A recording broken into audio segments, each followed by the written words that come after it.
Mutant monsters preying on anyone intruding on their terrain. I felt my life was at stake. When I close my eyes, I still clearly see the image of that creature that night. Satan's ape, attacking without warning, pouncing on its victims. If it got a hold of you, it could just literally tear you apart. The zombie witch, rising from the dead. I saw her actually reach at me. They looked like claws. It was straight fear. It was something that should have been dead, but it was alive. It was terrifying, absolutely terrifying.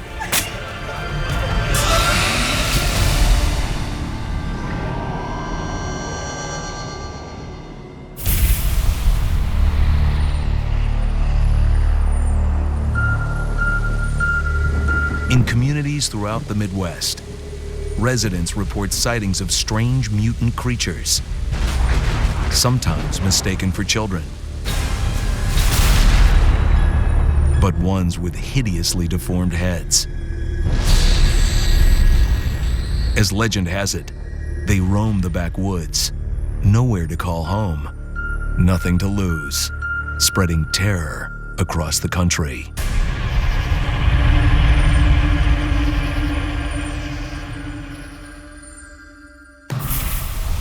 Many of the legends about Melon Heads originate near the small town of Kirtland, Ohio, during the hard times of the 1930s. Back in the 30s, a gentleman claiming to be a medical doctor opened his home up as an orphanage. It's not like today where you had protocol and paperwork. Back then, no one kept track of anything. They don't know what's going on behind those doors there. According to the legend, behind those doors, an evil doctor, identified only as Dr. Crow, mutated orphan children into monsters. What Dr. Crow did was perform some very nasty, horrendous experiments on children. Prince, who was here? Just another intake, Doctor. People didn't want him. Well, we want him. We can help him. I remember hearing rumors about a mad doctor doing experiments on these children. Their bodies were little, but they had these gigantic heads. People started calling them Melon Heads. He was putting water into the children's head, causing deformities as far as the way they looked, their eyes, their nose, their teeth, their body, also the shape of their head. The chances of them growing up and having a regular life was taken away from them. Whatever Dr. Crow did to the orphans, his reign of terror eventually came to a violent end.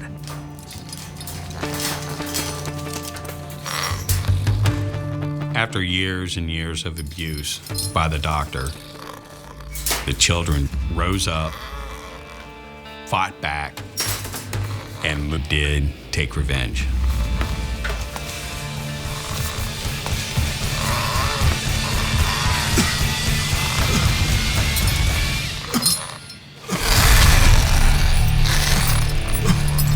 No one really knows at this point what happened.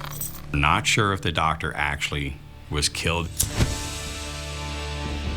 But we do know that the children burned down the mansion.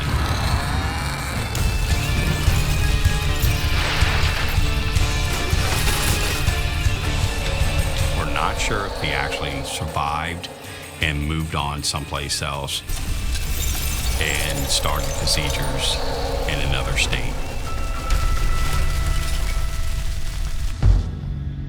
It all seems too strange and gruesome to believe.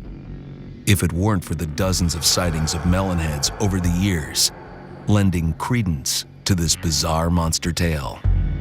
So after the fire took place, there's a real good possibility that some of them moved on just to get away from the area, because we were getting, sightings, from the 1940s on in Michigan and Connecticut especially.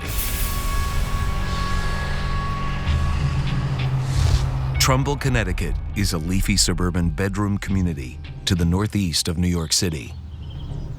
7 decades since the Melon Heads scare of the 1930s, the evil Dr. Crow is almost certainly gone.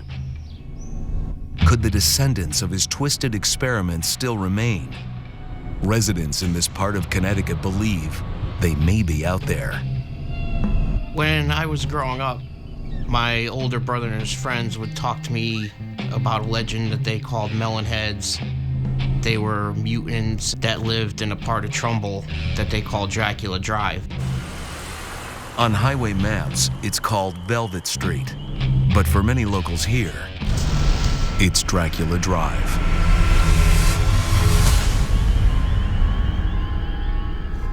One night, Chris Barrico and some friends, armed with nothing more than a belly full of courage, drove out to the woods to test the legend. I'm a big skeptic. I'm the type of person, I don't believe it unless I see it. This is Dracula Drive, right? Yeah. I never thought, honestly, I would ever see anything.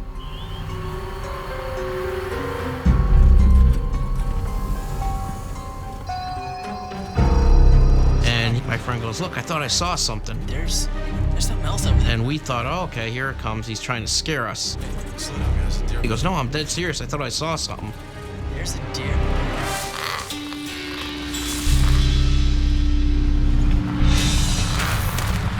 What is that?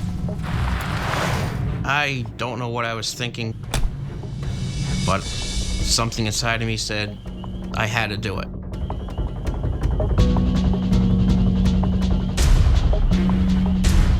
I held my flashlight and I saw the head. I'm like, oh my God, this is happening to me. Going back to the Depression of the 1930s, generations have passed on a legend, a frightening story of orphan children turned into hideous mutants. Every few years, giving life to the legend, someone swears they've encountered a melon head. I can close my eyes and still see that image, the silhouette, just like it was yesterday. That silhouette is their defining feature. Very large head, veins popping from the head, very pale. Sharp teeth. Growing up, listening to the story about the Melon Heads, I was very skeptical. I thought it was an absolute joke and, more folklore than, reality until I had my experience. It's not folklore, it's not a story, it's a fact. 25 years ago, one foggy evening, on a backcountry road near Trumbull, Connecticut, Chris Barrico and his friends were legend tripping, exploring an area notorious for creature sightings. Because it is so secluded, heavily wooded, unpopulated area, it would be a great place for monsters to hide out. As they would soon discover.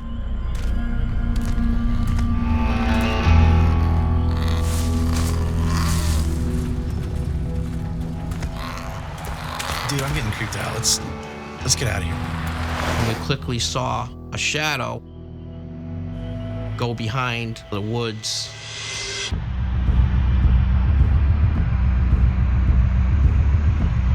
A dead deer and something lurking in the shadows. Let's get out of here. Was too much for Chris's friend.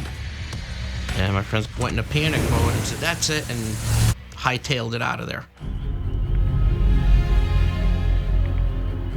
I would have liked to stayed. I'm the more adventurous type person. I want to see for myself exactly what it was, who it was, and I asked my friends who's willing to go back, and they both said, no, we ain't going back. They were too scared. So I said, well, I'm going back. And they said, oh, okay, well, we'll read about you in the paper that the Melon Heads got you. A couple nights later, Chris Barrico decided to return. His skepticism would be put to the test. The most I thought I would see is a wild animal in the woods. I really was not expecting to see anything more than a squirrel or at most a deer.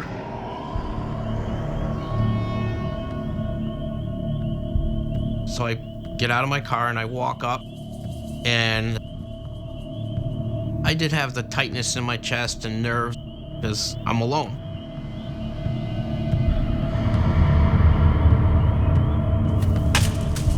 And I heard a branch break.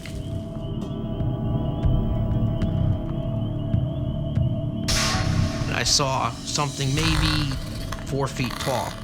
Shine a flashlight to see who is it. I couldn't believe it. The head was just creepy, eerie. I think I was more froze from just the shock and panic and all the emotions into one of like, oh my God, this is happening to me. I knew I had to get out of there.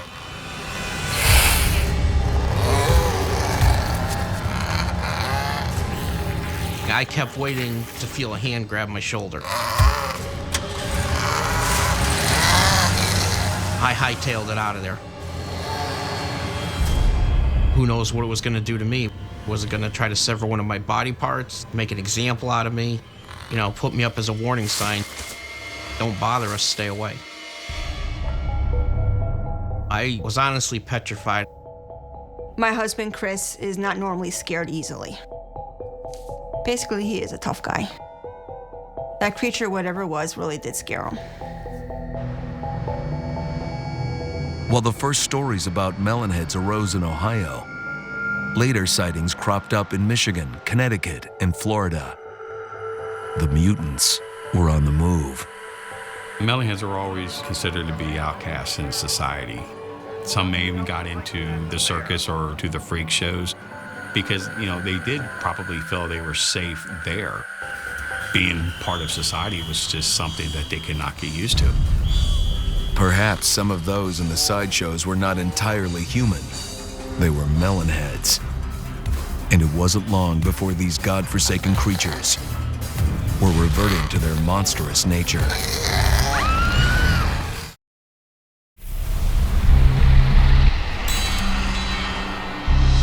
Along Florida's Gulf Coast, circuses frequently make their winter homes. Steve Pate grew up in the town of Naples, Florida, unaware of the Melon Heads next door.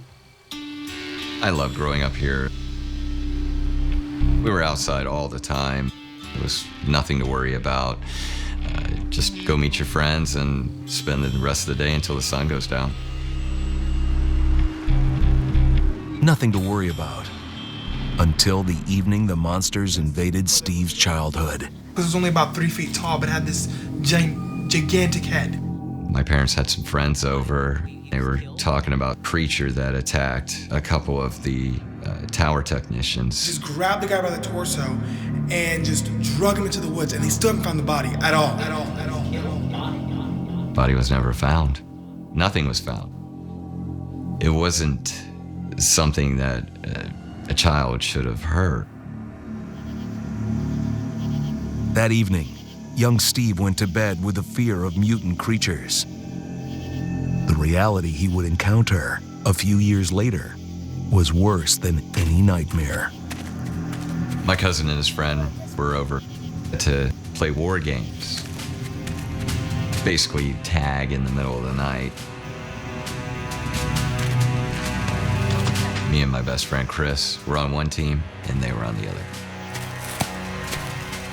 We started crawling through the field and we got almost to the wood line when we heard something behind us.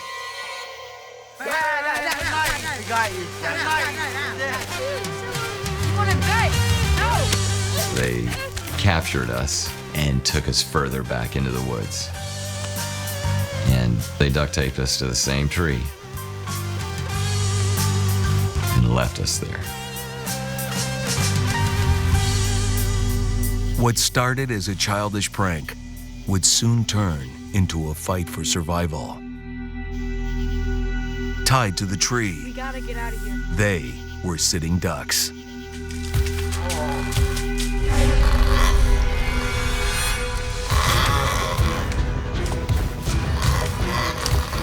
What is that? What? I could see it in Chris's eyes. He was terrified. I couldn't turn around, but I could hear it coming up from behind me. It was coming closer and closer, and I knew it was coming first.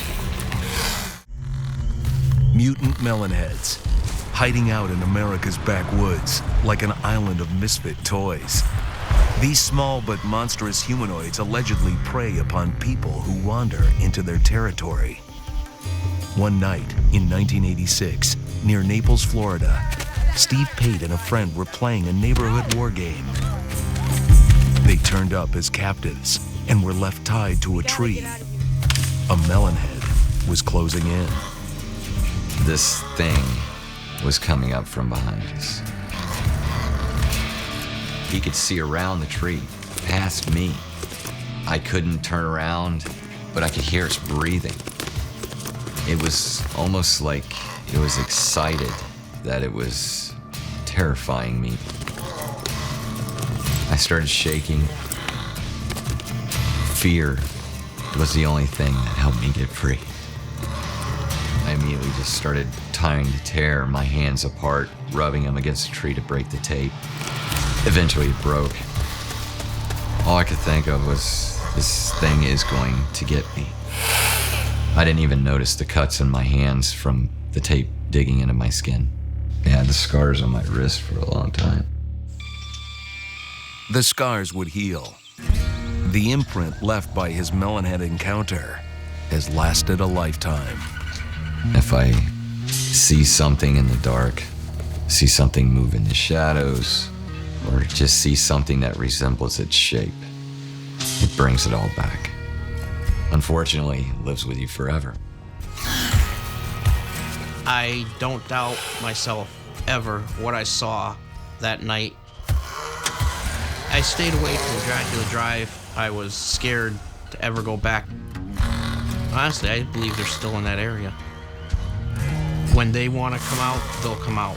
They're not gonna be a sideshow for you. They're not gonna be your entertainment.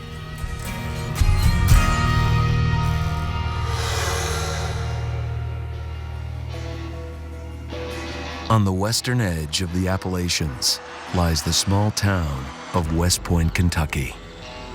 Hidden within these ancient highlands, there are stories of a mutant creature like no other. There are things in the country that people have seen for centuries, but I would never have believed that something like that could exist. I know they exist now. I didn't before, but I know they do now.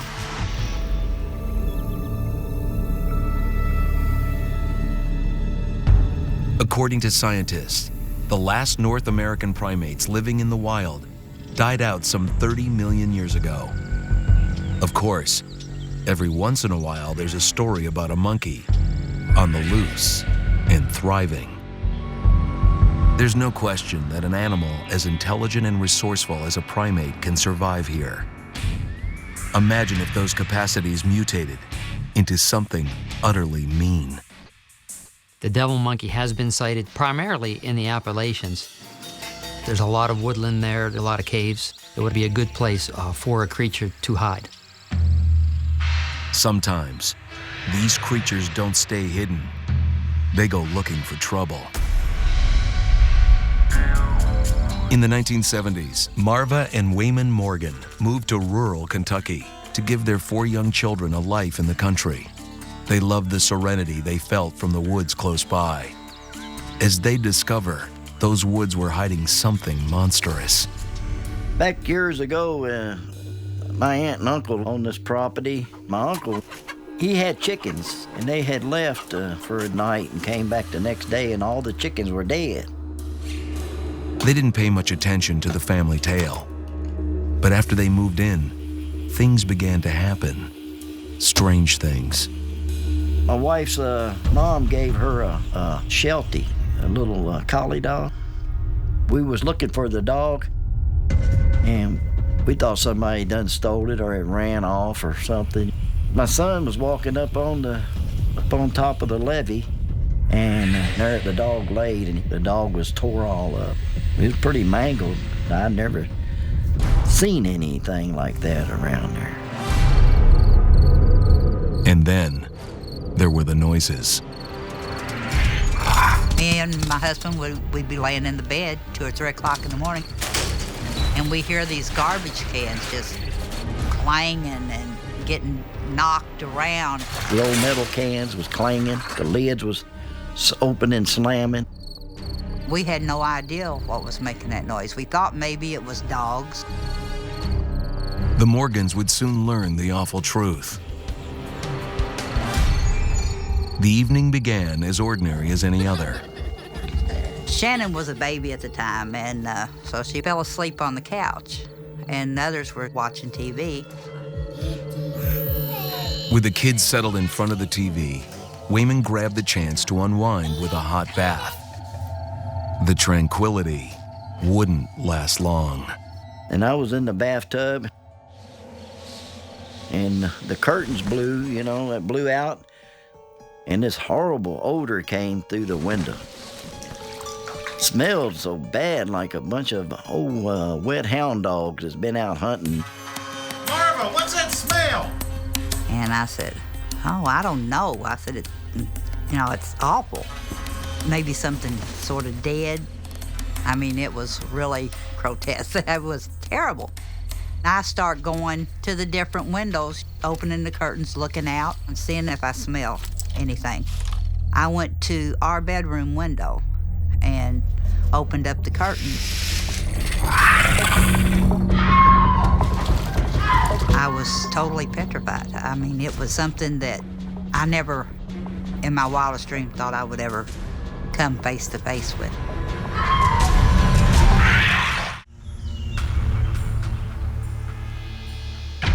Since the 1950s in the Appalachians and Kentucky, there have been numerous sightings of a creature resembling a baboon or small ape, a primate-like beast, so aggressive it's come to be known as the devil monkey.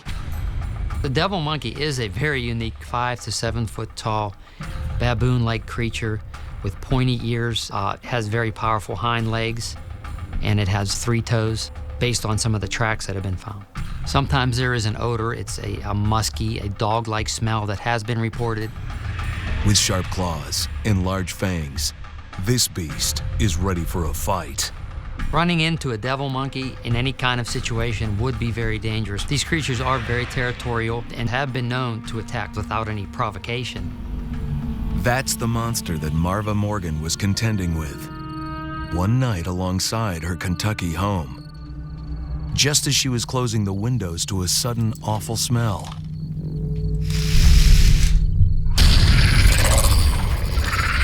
I knew this creature was not human. I knew that it was something that I had never seen before, and I didn't know what it was going to do.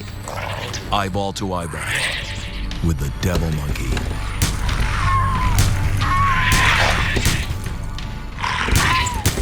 It scared me so bad, and I screamed and run, and all the kids screamed and run and followed me into the bathroom.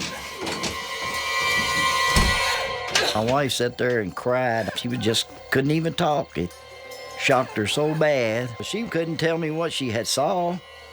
And then finally, she did calm down a little bit, and she said it was horrible. It was there, the window.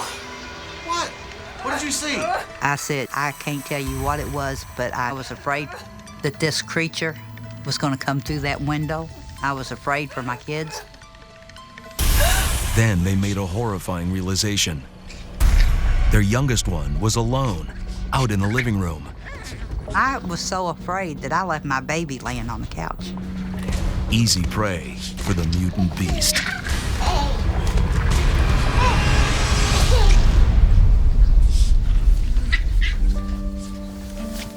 Wayman feels blessed that he got to her in time.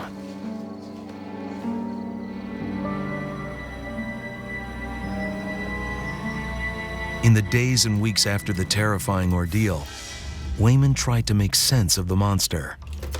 The co-worker that I worked with told me that he saw a little monkey I said, "You did?" He says, "Yeah." It was squatted down, cupping water in its hands and splashing it on its face. I thought, well, maybe what we saw is what's growed up. Though the creature never returned to terrorize the Morgans again, the memory still haunts Marva. I don't think I have ever in my life felt that afraid. These aren't happy little monkeys, to be honest with you. They're very aggressive. They're not to be trusted. I personally would not want to encounter one.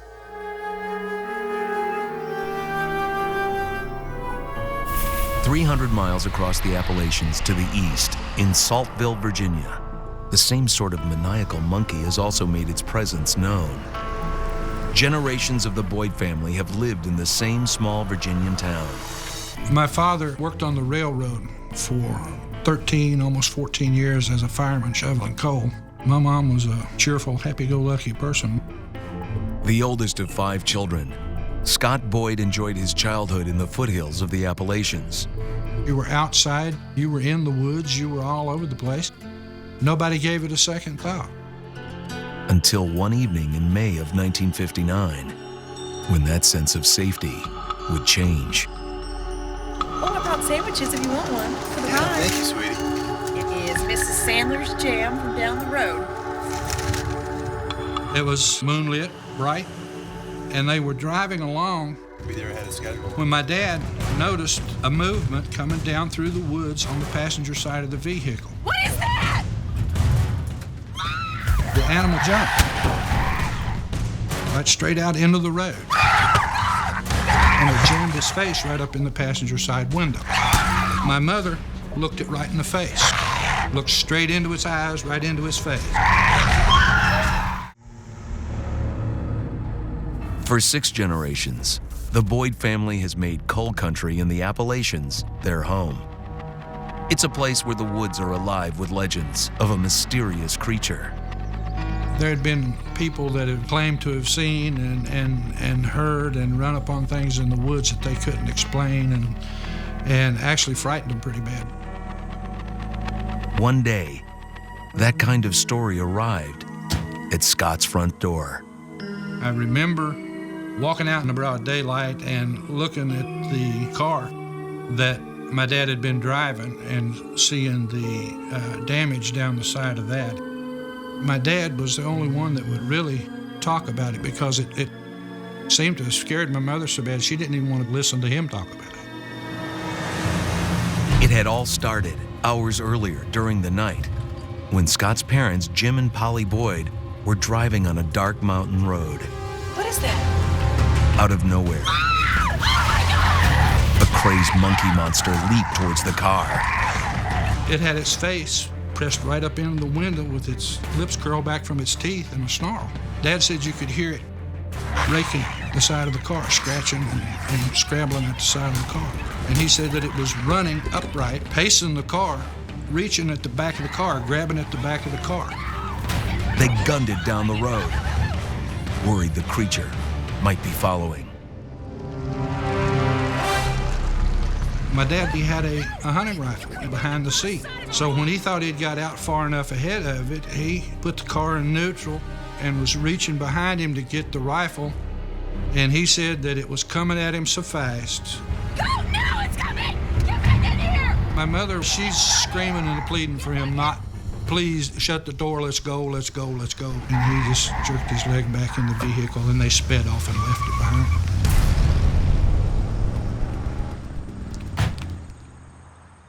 My mom and dad came straight on home. I can remember my mom being real quiet and real pale.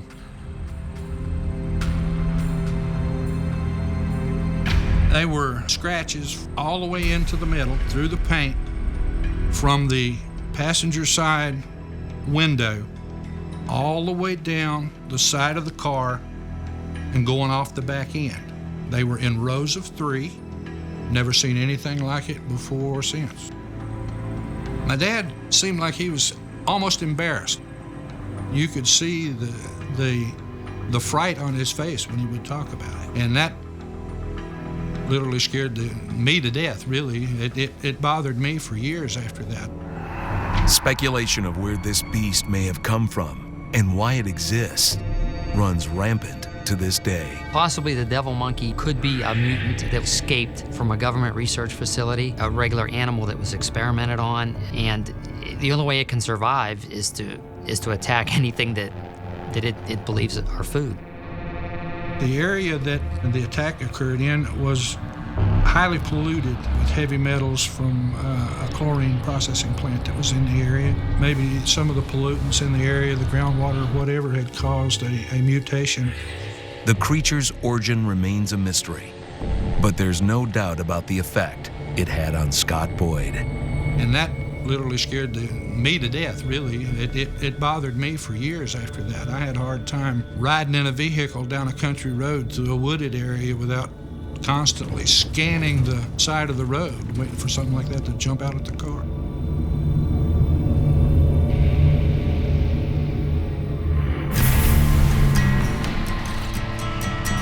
Residing in the geographic center of America's lower 48 is Kansas, the prairie state that Hollywood fashioned as the backdrop for a young girl's encounter with munchkins, wizards, and a wicked witch. While the movie's Wicked Old Hag was a Technicolor fantasy, in Kansas's capital city, Topeka, generations of residents have grown up hearing about a real-life witch. She appears wandering the streets looking like nothing more than a harmless old woman. But that's when the real terror begins. To those who've encountered the old crone, she seems hell-bent on revenge. She wanted to scare. She wanted to make you feel terror the way she had possibly felt terror in life. The most notable mystery that I think if you asked any of the folks who live here is the mystery of the blue albino woman.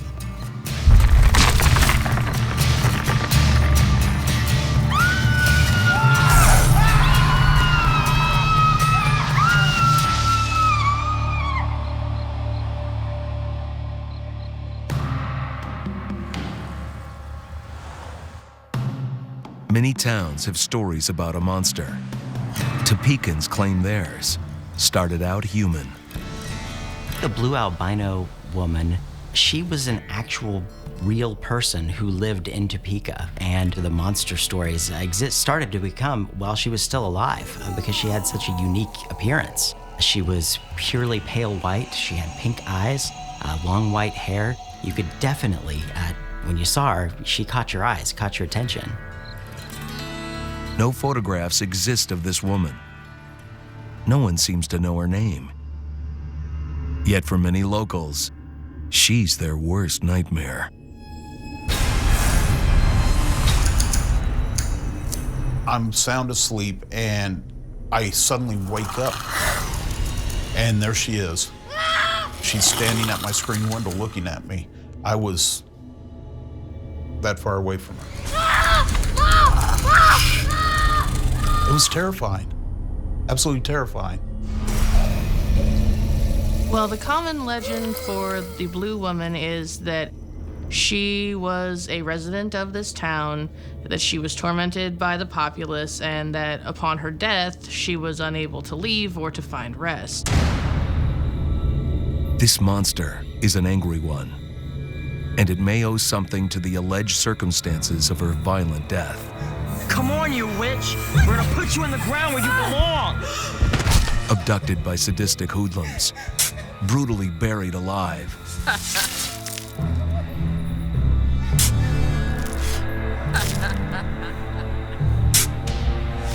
In time, she'd take her revenge.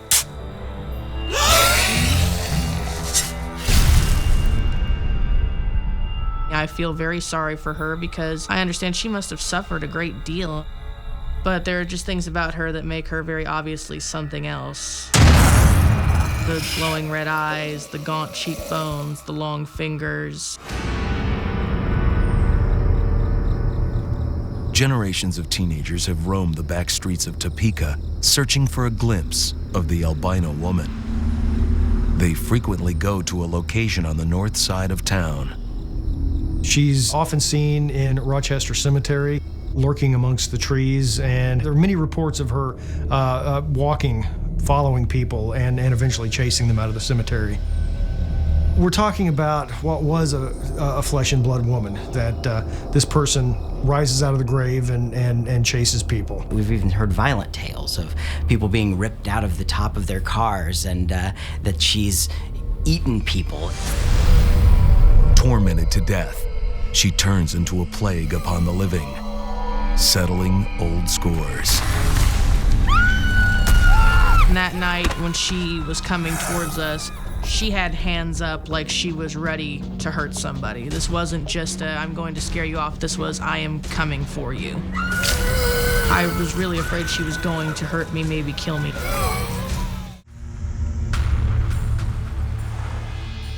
Topeka, Kansas is rife with superstitions about a mutant monster, the blue albino woman. Many people are afraid to even say the name, the blue albino lady, because they fear that something will happen, that she'll rear her presence and make something crazy happen. When James George was barely a teenager, he learned the terrifying reality behind the blue albino legend. It was a day in August, right before the school term started. I was shopping for school clothes. So James, how about these? My grandmother was manager of the children's department. James was on his way towards the fitting room when a few mannequins caught his eye. He thought they were spooky. Little did he know something far more frightening was lurking nearby.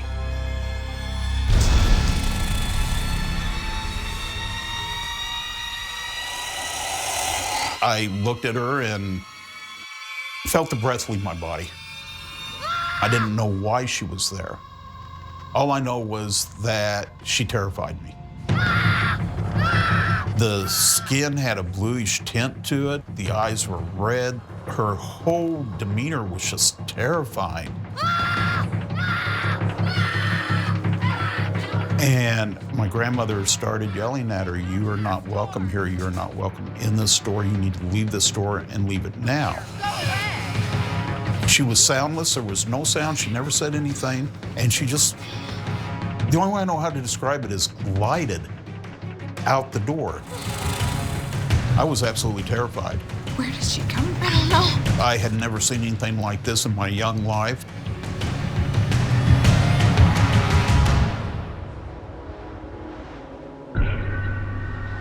Throughout history, many cultures demonstrate their fears of an evil, deformed witch. An old crone who wields dark powers, devours children, haunts your dreams. The old hag in Western culture is generally depicted as a demonic type entity that comes to people in the night. They awake to find what they see as an old, ugly old woman sitting on their chest, strangling them. Residents in Topeka, Kansas claim that what they were dealing with isn't folklore. I've personally never experienced it, but there are literally hundreds of people over the years who have reported sightings of the blue albino woman. Some people have no doubt had a real run-on with what they would swear is a flesh and blood creature out there. The encounters continue to pile up. Recently added to the albino woman's hit list, Jessica Streeter, a small business owner living on the outskirts of Topeka. March 13th, 2013, Jessica's 25th birthday. Her boyfriend Jason had taken her out for a nice dinner in downtown Topeka. Instead of going home, Jessica had an idea for some frisky fun. So, shall I take you home, birthday girl? No. How about you take me to the cemetery and give me my birthday present? Okay, let's do it. All right, let's go. We decided to go ahead and go ghost hunting. It's something that she likes to do. And so we went up to Rochester Cemetery. Rochester Cemetery does have a sort of creepy feel to it with all the old oak trees and weeping willows, and it's always just so unnaturally quiet. What if we get caught? We're not gonna get. So did you have a good birthday? I really did. Good. Well, I gotta tell you, it's gonna get even hotter and better in just a second.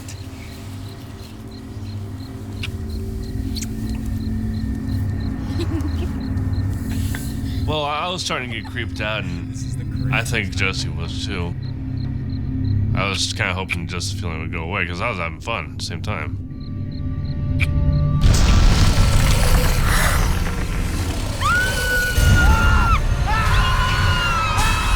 I felt her scratch at me, try to choke me. I was scared for my life. I didn't really know what to think. I thought she was going to kill me. When I saw the blue woman, I felt a sense of utter terror. You know, she's supposed to just be a legend. I just wanted to get away as quick as I could.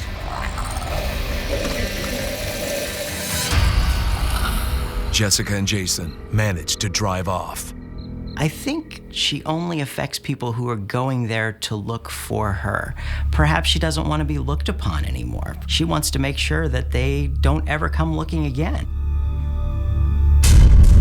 When I got back to the house, I was feeling very shaken. I was jumping at every sound that I heard because I was really afraid she was going to hurt me, maybe kill me if she found me. Hoping to protect herself, Jessica made use of a ritual to ward off witches. I actually put up some of the Japanese paper seals and anointed the door with herbs and oil, things that are repugnant to the dead, kind of a mix of Irish and gypsy magic. I honestly believe that the blue woman is out there waiting, whether it's for revenge, whether it's for closure. I think people should be afraid of her, and I think they should stay away from her. When Topekans come face to face with the blue albino, the encounter is hard to forget. It was terrifying, absolutely terrifying. It was a creature, it was something that should have been dead, but it was alive. There are people out there that I do believe are mutated in some way to where maybe death don't take them the way it takes the rest of us. When death visits them, they don't necessarily die.